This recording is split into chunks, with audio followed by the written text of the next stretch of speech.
Hello, this is Mindfulness Leadership by Alejandro Guzman Bolivar. So first, my presentation is divided in four parts. First, I'm going to talk about the problem, the background, and problem statement. Then I'm going to talk about mindfulness leadership.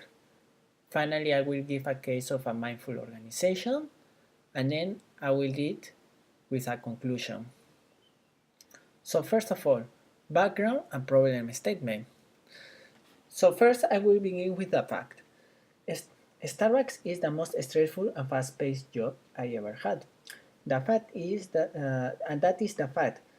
Starbucks is one of the Starbucks I personally work in is one of the busiest stores in the state of Washington. We prepare hundreds of drinks on a daily basis.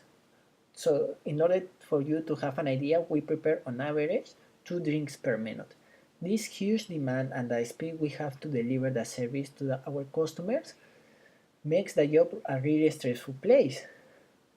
And so it didn't took long before the consequence of this type of this job took the best of me. I mean, the speed and the stress I had to experience almost every single day was starting to get the best of me. I would have troubles controlling my reactions to the bad attitude of the customers and co-workers. I was having hard time paying attention to what I was doing. Also, I saw myself making more mistakes than usual. I would go back home frustrated and pissed off. I was wishing to leave my workplace as soon as possible. However, instead of complaining about my situation, I decided to take the mindfulness meditation practice I learned in Australia to the next level by using it as a way to cope with my new environment. After a few days of practicing mindfulness meditation on a daily basis, I noticed some profound changes in the way I approach my work and life. I was able to remain calm during peak hours at work. I saw myself not reacting to external circumstances like before. I was able to think logically even when I was experiencing difficult emotions such as anger. I was able to choose how to respond to every situation instead of reacting. My skill to focus increased immensely, making me more productive. The self-awareness I developed through the practice allowed me to manage myself better, and also my negative emotions will go away faster. I noticed more things around my environment nobody else was noticing. I was able to notice when I was stressed and calm myself down through breathing. I was not only able to eliminate unnecessary sources of stress, but also manage the unavoidable ones and even outperform my co-workers. It is after these effects of my practice that I decided to conduct a deeper research on what was going on. I wanted to understand more how such a simple practice could have so many benefits. That is when I learned about mindfulness leadership and how I was applying the skills of a mindful leader without knowing it. It is after I learned about this new concept I asked myself, how mindfulness leadership can help employees cope and outperform in a perpetually stressful and fast-paced environment. So, in order to explain that, I will start with emotional intelligence. So basically, mindfulness leadership can help employees cope and outperform in a stressful and fast-paced environment by using emotional intelligence. Yep. So then, what's mindfulness leadership? So a mindful leader is somebody who uses emotional intelligence to cope with life challenges. This is what mindfulness leadership is about, using emotional intelligence. And so, what is emotional intelligence? Peter Salover and John D. Mayer define emotional intelligence as the ability to monitor one's own and others' feelings and emotions, to discriminate among them and to use this information to guide one's thinking and actions. So basically through emotional intelligence, a person can gain self-knowledge that will eventually lead to self-mastery. A person who has achieved self-mastery is not a victim of their environment nor him herself. A mindful leader has the ability to use emotional intelligence to choose the appropriate response to every situation she faces regardless of what is happening around or inside him herself. Is this ability to stop and choose the best course of action that a person can, for example, choose to take deep breath to calm himself or herself down during times of high stress. The self-awareness developed through emotional intelligence allows the person to choose the best way to manage himself so he can perform at his very best every time he is required to. A mindful leader knows what to do to perform at his best and what to do to avoid and what to avoid because he has a huge level of self-awareness and regulation. Also, through his empathy, he can understand others, and this understanding allows him to choose the best course of action with others. I am, in my case, I am able to not react to to not react to what is happening around me thanks to the emotional intelligence I have developed through mindfulness meditation. Every time I see myself in a stressful situation, I choose to stop for a moment and take deep breaths so I can calm myself down and focus on doing a good job. Or when somebody insults me, I don't let my emotions choose my actions for me. Instead, I choose to stop and think what is my best option.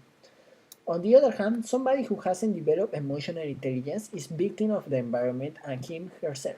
A person with no emotional intelligence doesn't have the option to choose the best course of action to a certain situation. Instead, she automatically reacts to every situation, acting always in automatic mode, being a victim of her emotions and circumstances.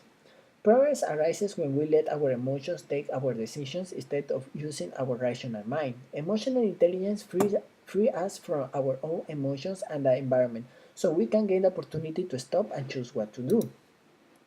So, how can if emotional intelligence is so good and this will help us practice mindfulness leadership? How can I develop my emotional intelligence? Mindfulness meditation is a type of mental training that will allow us to develop our brain's attention muscles so we can live in a state of mindfulness. But you may wonder, what does attention have to do with emotional intelligence? A strong, stable, and perceptive attention that affords calmness and clarity is the foundation upon which emotional intelligence is built. Developing our attention muscles through mindfulness meditations will open the door for us to self-awareness, self-knowledge, and the ability to choose.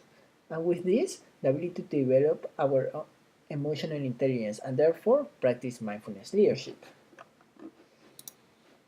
So in order to practice mindfulness leadership, we need to train our emotional intelligence and mindfulness meditation. Using mindfulness meditation. It's through this training that we can have our minds in the present moment and not thinking about our past mistakes nor worrying about the future. Be aware of what's going on right now around us and within us. Always be calm even in a place where the stress is all-time high. Be completely immersed and focus on what we are doing, not letting distractions get our attention.